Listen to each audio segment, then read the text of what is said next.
In other news, finally, we have information about a booster dose of the one-shot Johnson & Johnson COVID vaccine. The company released data overnight showing an extra dose provides 94% protection against COVID-19.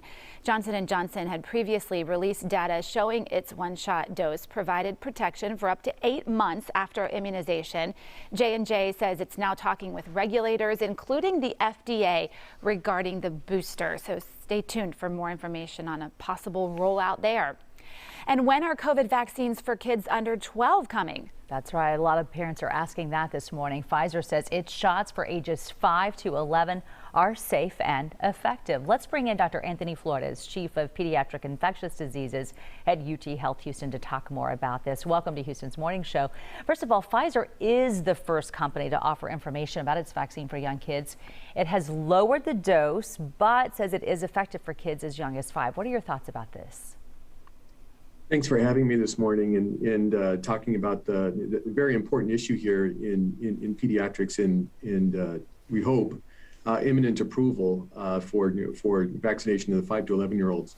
So I think all of us are very encouraged by this and this information that Pfizer has released with regard to the safety and with regard to the immunogenicity and how well it boosts our elicits an immune response against COVID. So very good news for us to hear.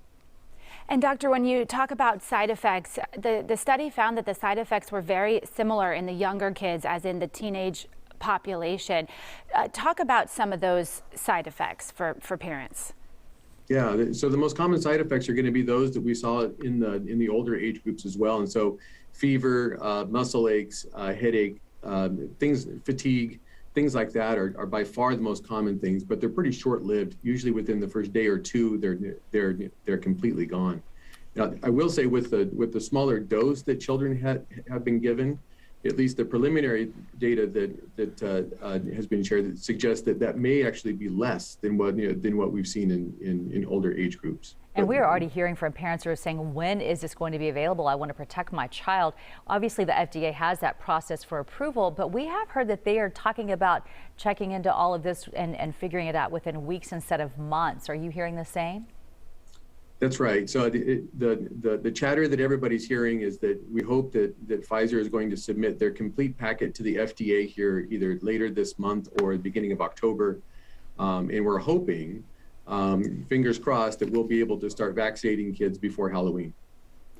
Doctor, there are some parents out there who are not anti-vaxxers who say, you know, look, we trust the science. My kids have always gotten their immunizations, but they're struggling with this particular vaccine. What would you say to parents who are weighing the risk right now of their children becoming seriously ill from COVID, which we know the vast majority do not, the vast majority it's mild, versus possible risks down the line that we just perhaps don't know about yet with the vaccine?